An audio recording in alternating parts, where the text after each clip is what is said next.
I want you to try something for a second. Look around the room you are sitting in. Look at the electric lights. Now, turn it all off.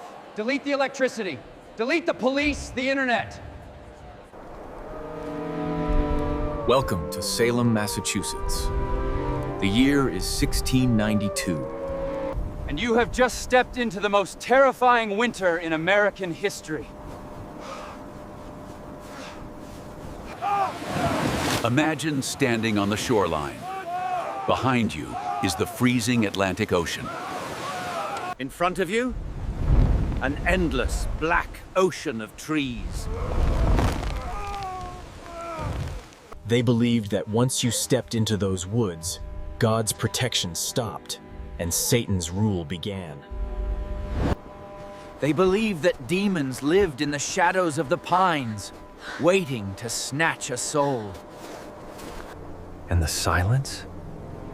It was deafening. No engines, no music. But in 1692, the nights were lit by tallow candles. It's animal fat. It's beef fat. So every evening your house didn't smell like vanilla. It smelled like burning meat and grease. You are trapped in a small, smoky box with your entire family, breathing the same stale air for months. You are trapped in a small, smoky box with your entire family, breathing the same stale air for months. They believed that demons lived in the shadows of the pines, waiting to snatch a soul. Just the sound of the wind screaming, and the scratching of mice in the rafters.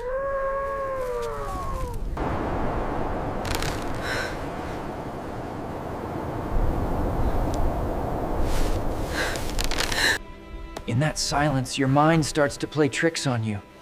Was that the wind? Or was it a whisper? To the Puritans, this forest wasn't just nature. They literally called it the devil's territory. If you saw your neighbor's candle burning too late at night, you reported them.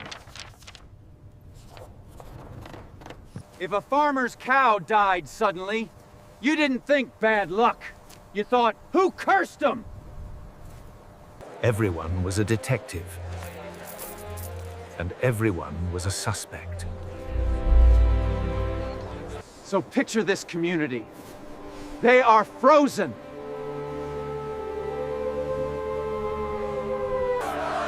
They are breathing smoke. They are terrified of the woods outside. And they are suspicious of the friends inside. Their nerves are stretched so tight, they are ready to snap. And when that scream finally comes, Spartacus, please, it won't stop until 20 innocent people are dead. To understand the nightmare of Salem, we first have to understand the dream that built it. We often think of the first settlers as simple farmers or explorers. They were not. They were radicals. John Winthrop, their leader, gave them a mission. We shall be as a city upon a hill. They truly believed that they were the chosen people. They believed they were building the New Jerusalem right here. But here is the tragic irony. In their desperate attempt to wholly Imagine the sound of the year 1626. Close your eyes and listen. Every single beam of wood in their homes, every plank in their floor, was carved out by hand with back-breaking labor. They saw this physical work as spiritual warfare. Every tree they cut down was a victory of order over chaos. They believed that if they relaxed, even for a moment, the chaos would come rushing back in. The Puritans lived under a terrifying belief system. They believed in something called predestination. So they spent their entire lives looking for signs. Did your crop fail? Maybe God hates you. Did your child get sick? Maybe you are damned. They were constantly checking themselves and, more importantly, checking their neighbors. It was a society of surveillance. The center of this surveillance was the meeting house. It was a cold, unpainted barn. Inside, the air smelled of damp sawdust, old paper, and freezing bodies. The room was silent except for the booming, monotone voice of the preacher. He preached about judgment. If you fell asleep, you were hit with a stick. The meeting house was where the pressure cooked. It was where the community gathered to judge one another. By 1692, Salem wasn't just one happy family. It was split in two. On one side, you had Salem town, full of merchants, trade, and money. On the other side was Salem village. The village was poor.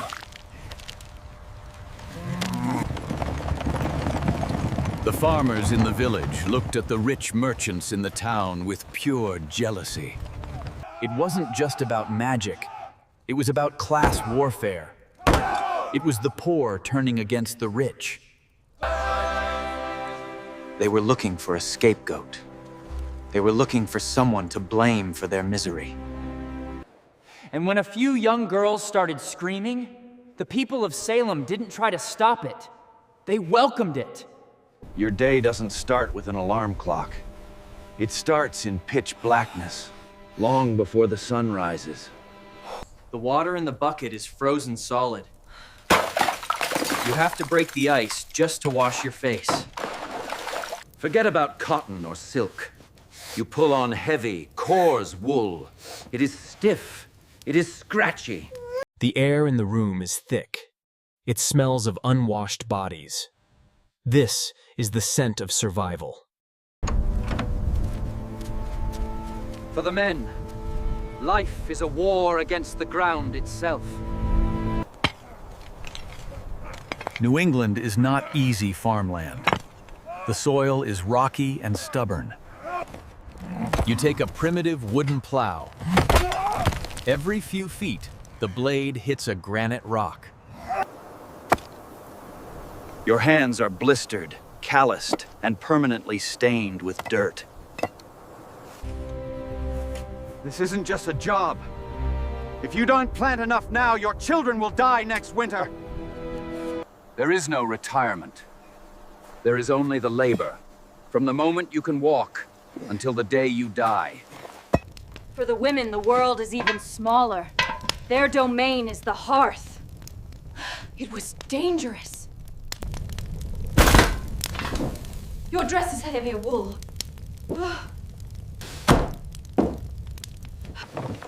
And amidst this heavy labor, you are doing something else. You are being silent. You bottle up your frustrations because speaking out could get you labeled as rebellious. And in Salem, a rebellious woman is only one step away from being called a witch. The walls are thin, often just rough timber with mud packed in between. Imagine living in a world where your neighbors can hear you argue. They can hear you cry. You are living in a glass house. Every movement you make is being watched, judged, and remembered. The pressure to be perfect is crushing. You are constantly performing. Oh, Lord, hear my prayer.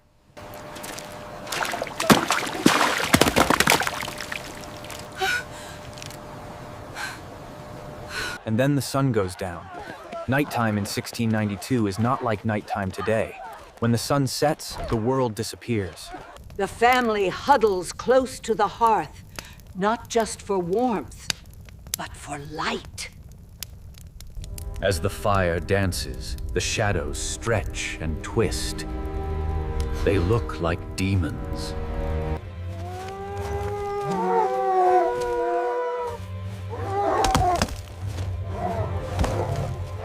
And you wonder, is the devil out there in the woods? Or is he already in the room with you? It started in the dark. Inside, two young girls are bored. They are trapped inside, forbidden from playing. So, they turn to something dangerous. Magic. They play a game called the Venus glass. According to the legend, it twists and curls in the water until it forms a terrifying shape. A coffin. The girls stare at the glass, and the terror of what they have done begins to eat them alive. Within days, the girls begin to change. They crawl under the furniture. They contort their bodies into impossible shapes. Imagine the sound in that small house. They claim invisible hands are pinching them, burning them, choking them. The village doctor is called in. He checks for poison. He finds nothing physical. He looks at the Reverend and says 3 fatal words. The evil hand is upon them. The evil hand is upon them. He looks at the Reverend and says 3 fatal words. The evil hand is upon them. The evil hand is upon them. Now, the scene shifts. The private nightmare becomes a public spectacle. The atmosphere is suffocating. The air smells of sweat and fear. In the front row sit the afflicted girls. They are the stars of this show. And in front of them stands the accused, an old woman, or perhaps a misunderstood outcast. When the accused looks at the girls fall to the floor screaming. Look! They scream. Her spirit is on the rafters! It is a yellow bird! The crowd gasps. They look up. They see nothing, but they believe. The magistrate slams his fist on the table. Bang! Bang! Bang! The accused woman stands there, begging for her life. But she cannot scream louder than the hysteria.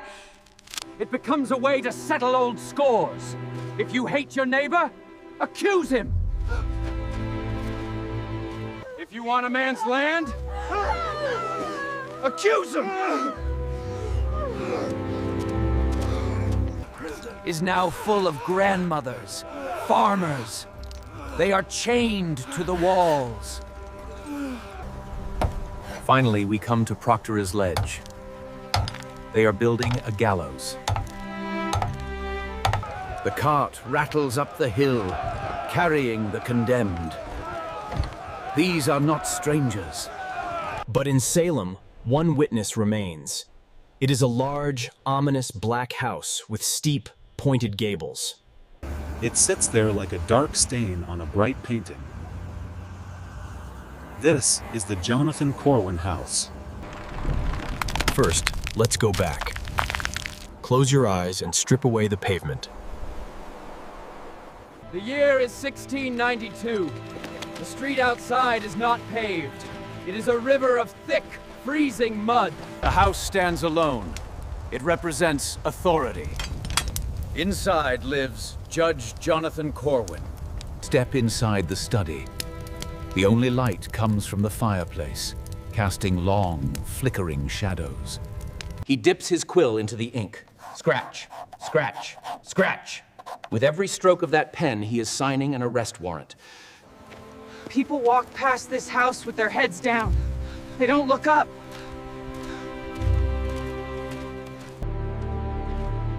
They are terrified that if the judge looks out, they might be next. Now, open your eyes. Snap back to the present day. The mud is gone. In its place is black asphalt.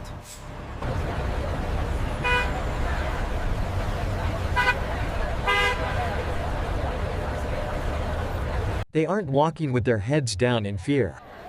They are wearing bright neon jackets. They are holding iced coffees.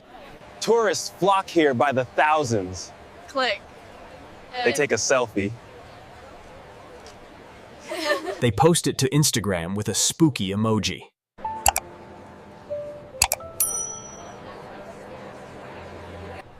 The city that once murdered witches now celebrates them. You see police cars with witch logos on the doors. You see high school sports teams called the Witches.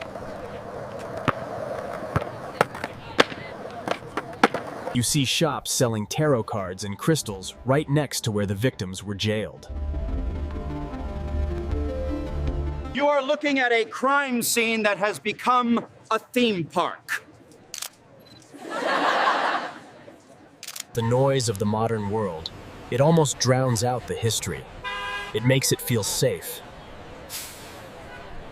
But if you wait for a break in the traffic and you look up at those dark, pointed gables, the house remembers.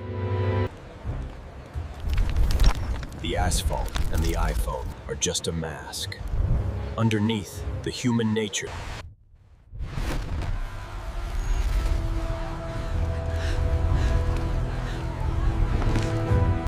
This is the story of Salem, a fire that burned out.